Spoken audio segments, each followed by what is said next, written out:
tell the 17-year-old D Blends to take barbering serious and not to base what your career would be off of what you see from other barbers. Because when I was younger, I was going to different barbershops, and nowadays the barber industry is a lot younger.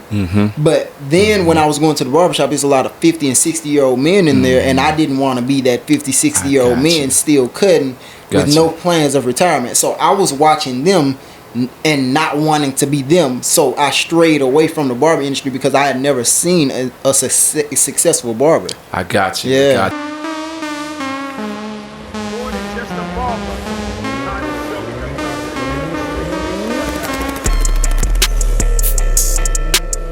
Amazing. Let me tell you. Let me show you, man. Number one, he got 45,000 followers on Instagram. That alone says he's amazing. That alone says he's dope. Not only that, he's an author. He's an S&P artist. He's only 23 years old with 500,000 followers on TikTok. You absolutely have to follow him. None other than D Blends. What's up, my G? What's up, How you brother? doing, man? Wonderful. How you doing, man? I'm good. I'm good, man. First of all, man, I'm glad you're on the show today, man. It's been a minute. I think we met on Instagram and finally met in person at the Barber Expo, man. First off, man, I'm proud of you, man. Thank you. I'm proud of you, man. I appreciate that. You're For doing real. your thing. I really appreciate that. Absolutely, man. Listen, I watched you, the way you market, the way you sell yourself as a professional barber. I'm just amazed at your journey, man. You're only 23 and you are a shop owner, Yes. suite owner. Man, just kind of give us some game. How'd you get to the point to where you are today, man? Just walk me through, where you are today and how'd you get to where you are, man? So the main thing that got me to where I am today is, of course, I gotta shout out Wifey. Let's go. Wifey, just Wifey. Let's go. being behind me. Yeah. Another thing that really kind of shot everything off was moving. Okay. I'm from Memphis, Tennessee. Okay. And so I've only been in Texas for a year now. And so hold on. You only been in Texas a year? Yes. It's been a year. And you already got your own shop. Yes. You're already an author. Yes.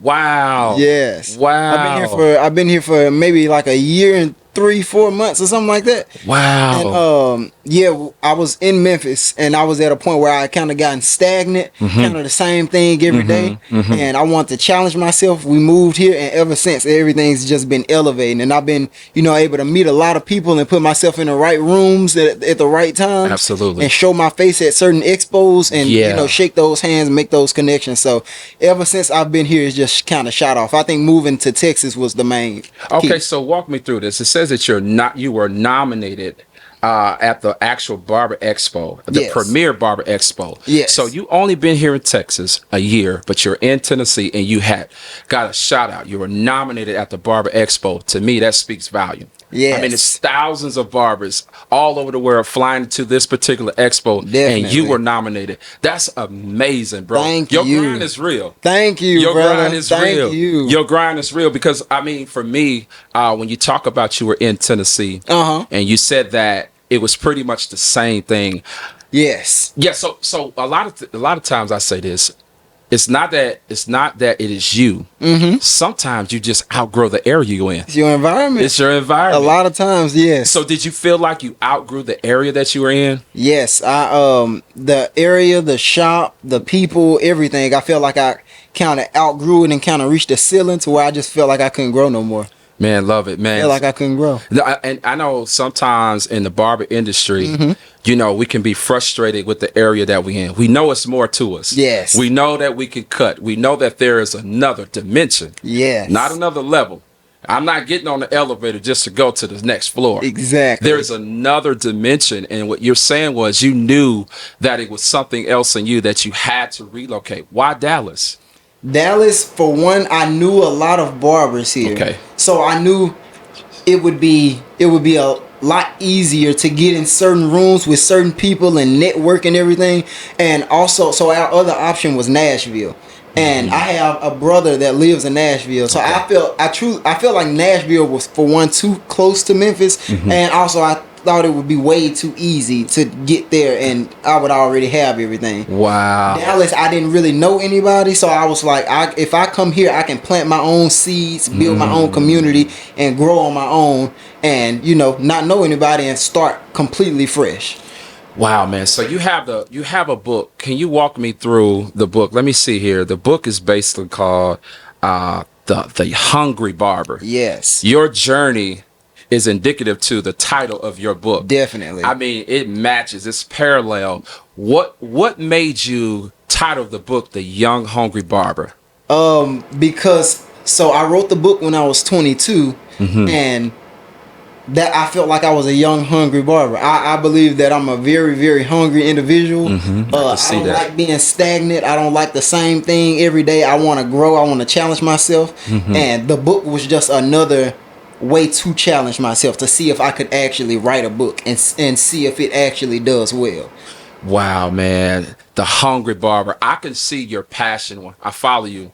And that's what kind of connected me with the way you market, right? The way you promote yourself. I mean, you're posting like 4 or 5 times a day. Yeah. My goal is just once a day, maybe twice. But I'm like, yo, D Blends is blazing all day. I mean, you posting all day. I love the fact that you are bought in, right, to your own brand. Definitely. And it's like, I'm only imagining those that are locked in with your content.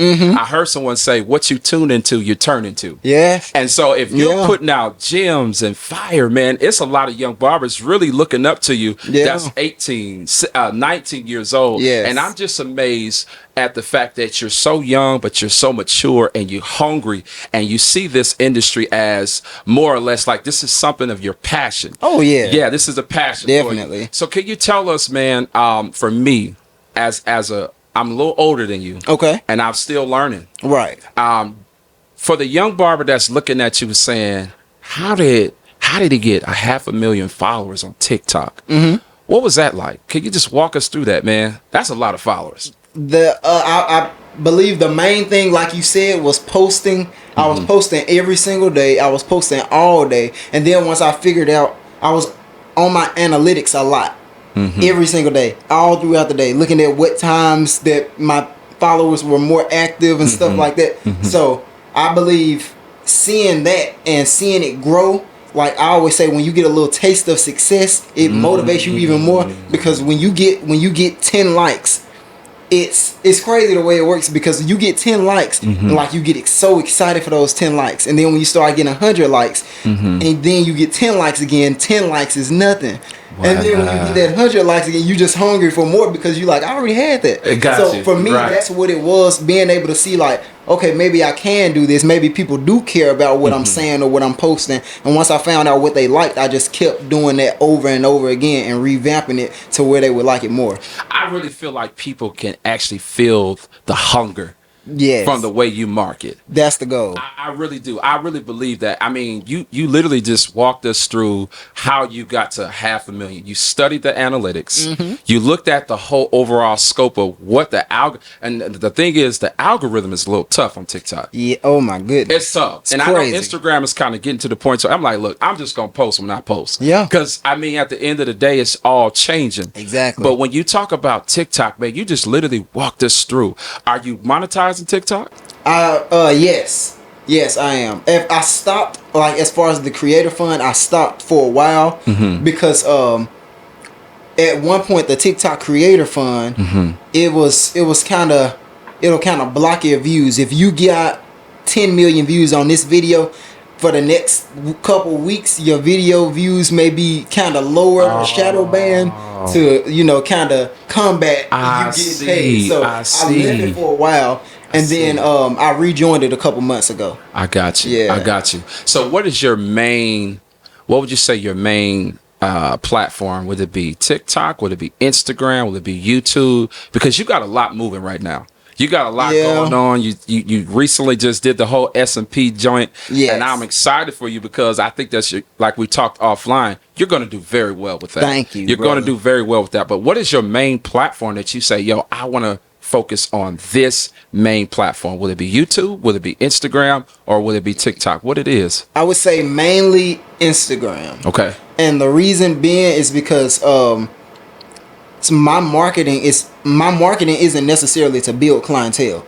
My marketing is to reach barbers and inspire barbers and motivate barbers. So for TikTok, when I moved here, I didn't really have to go through a phase of like no clientele because I had TikTok. And so when I was posting on TikTok, people who've been watching me since I was in Memphis, they're looking and they see the location now and it says Dallas or it says the Colony. They're able to see like, oh, he's in my city now. Now I can go get that cut. So that was my way to find clients.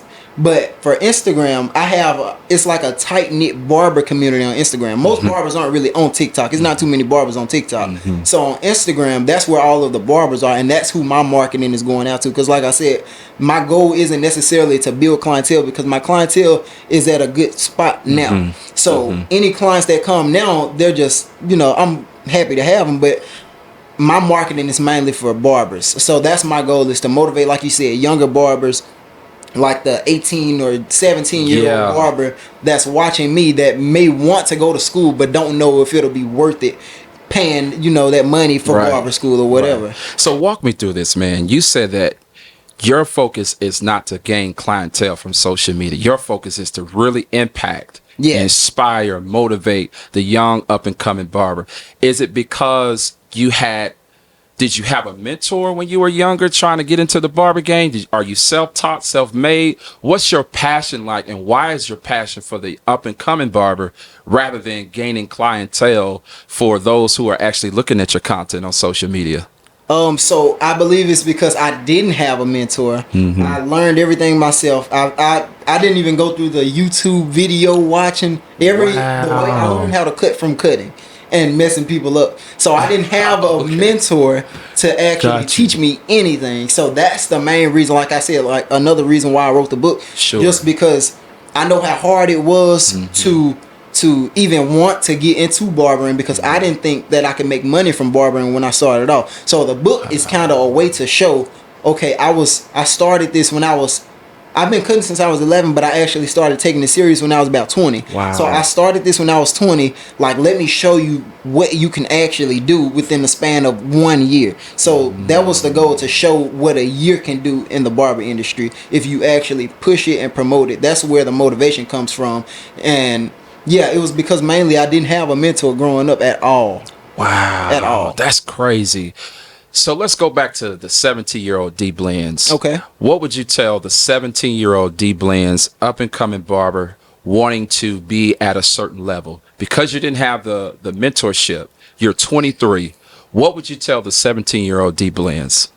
I would tell the 17-year-old D Blends to take barbering serious and not to base what your career would be off of what you see from other barbers.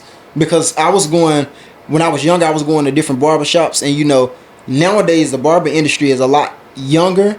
But then when I was going to the barbershop, there's a lot of 50 and 60-year-old men in there, and I didn't want to be that 50, 60-year-old men still cutting with no plans of retirement. So I was watching them and not wanting to be them, so I strayed away from the barber industry because I had never seen a successful barber. I got you. Yeah. Got you. Because a lot of the OGs was this in the shop. It's like, I think about this right now. Like, you're 50 and you still cutting. I feel like there should be some type of exit strategy. Yes. There should be some type of retirement plan, as you mentioned. Definitely. And so I like the fact that you said that you would take it serious.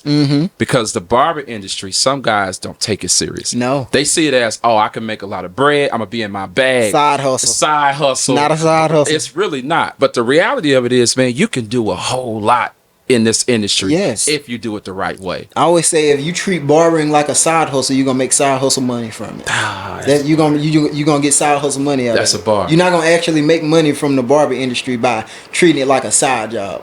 And like I was just talking about this the other day, a lot of people start off barbering and see that they aren't making the money that they thought they could make, or that they saw on social media that they saw somebody make, and they go get a side hustle, a side job. But I always say, like, any job that you go get outside of barbering, if I want to be a barber and I'm just starting off and then I go get a side job at Walmart, that's just taking more time away from barbering and more focus away from barbering. I can't really concentrate because I'm still worried about how I got to go clock in tomorrow at 9. So are you saying that you have to be all in? Is it all or nothing? Or is it just like, let me give 90% to the industry and 10% to something else? Is it all or nothing?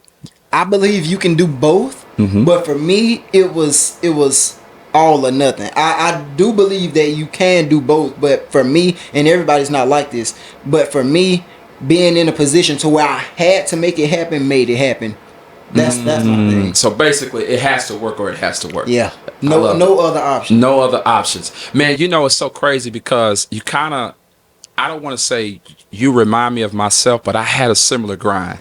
And when I was 23, we didn't necessarily have, social media was in the play, right? But it wasn't as heavy as it is now. Oh yeah. You know, and so I had to kind of manually do it. Sit in the barbershop and watch how they interact, watch the shop owner, watch the barbers. So I kind of did it in a way where I was super hungry. Right. Super hungry. But I think what set me apart was it was all or nothing. Yeah.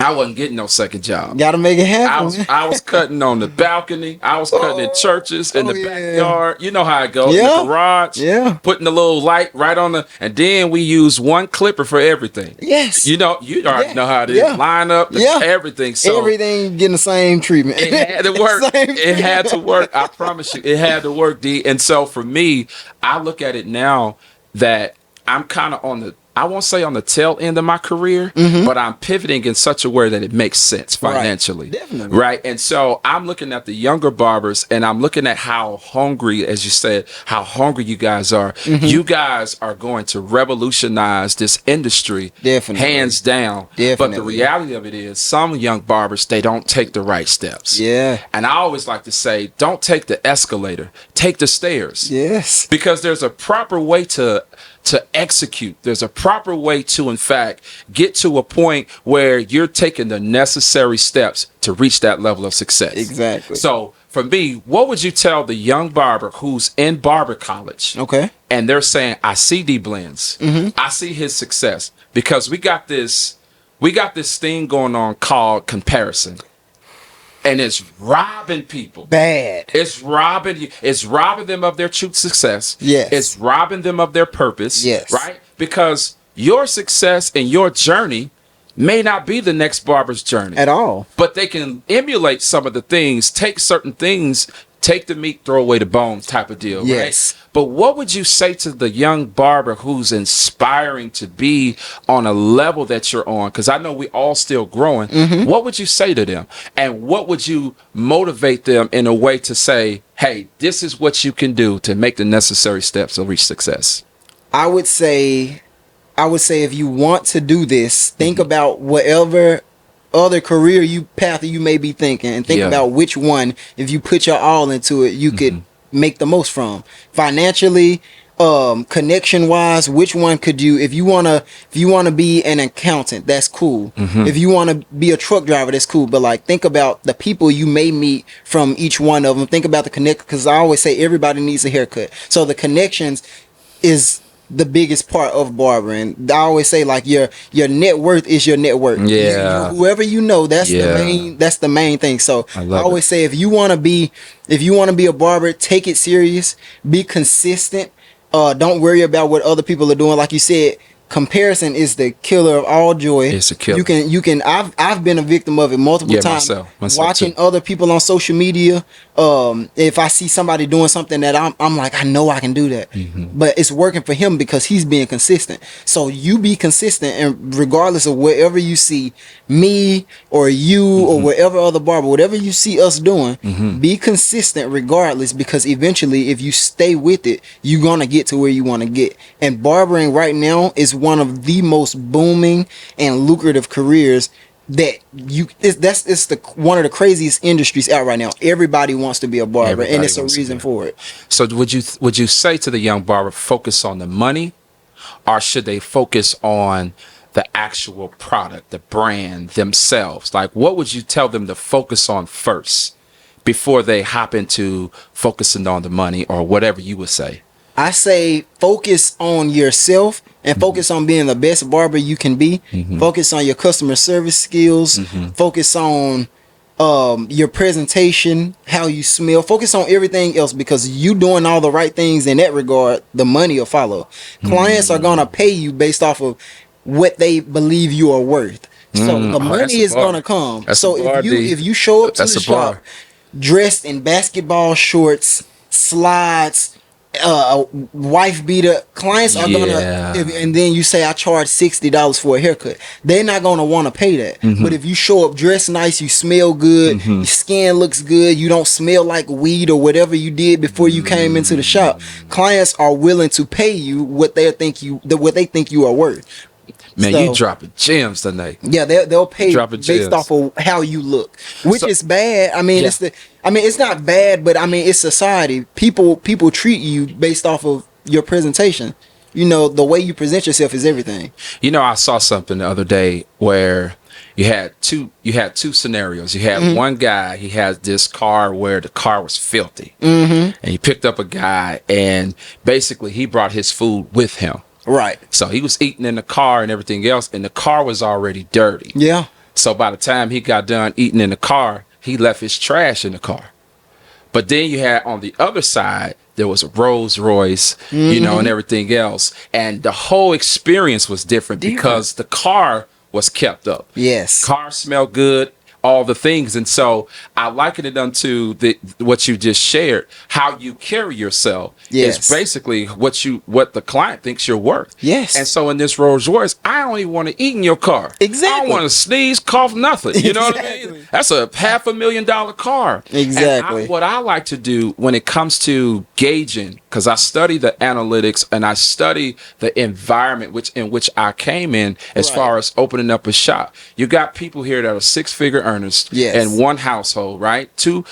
A husband and wife, they both making six figures. That means they're looking to spend their money somewhere. Exactly. But they're not going to spend their money at a place or a person that's providing a service smelling like weed. Exactly. They got options. I always say, if they're making good money, they got options. Oh yeah.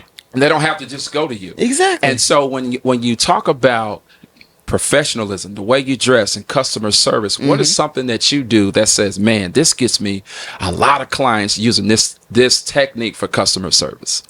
One of the main things that I always tell people, I think it's so simple, but I think it's one of the best ideas ever, is knowing your clients' names. Yeah. I believe most barbers, especially if you have like a solid clientele list, people are coming in all day, so it can be hard to memorize names. But if you greet clients, first of all, with a handshake, firm handshake, a hug, whatever it is, look them in the eyes and call them by their name, either when they sit down. If you don't remember when they sit down, look at your books. So when they get up, you can say, have a good day, Eric. Have a good day, Brandon. Whatever it is, just because they feel like you know them. And another thing is, if your client told you 3 weeks ago at their last cut, today I'm going to we're doing something for my daughter's birthday party. 3 weeks when he comes back, how was your daughter's birthday party? It's like, oh, he remembered. He got all of these clients, but he remembered my daughter's birthday party. That's his daughter.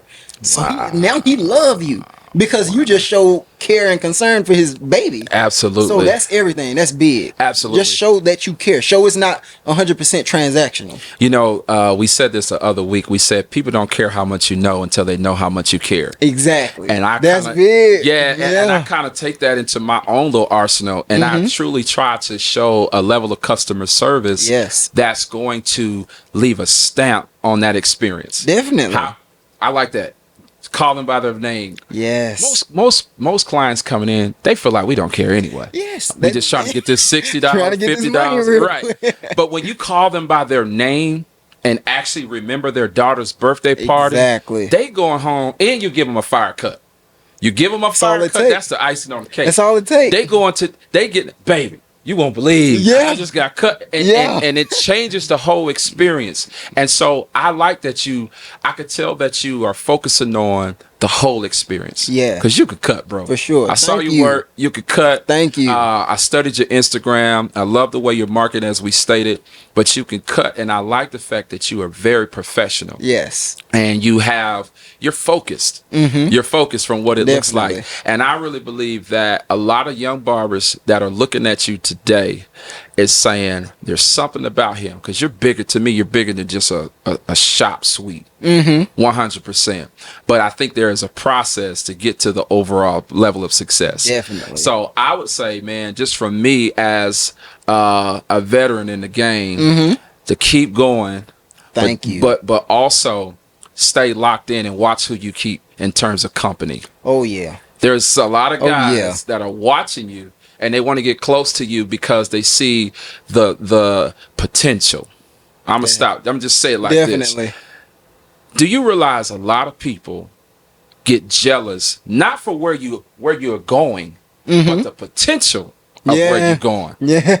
Like for real, like I'm serious. And so the potential, you got to protect and guard Definitely. what you have.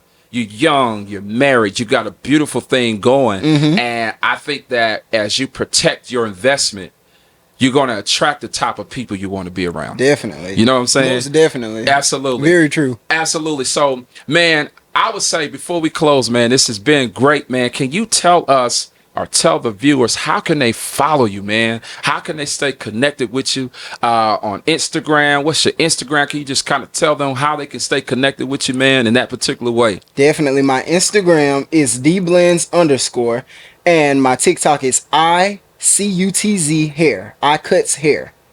Love Definitely. it, man. Love it. Like I say, I'm a fan.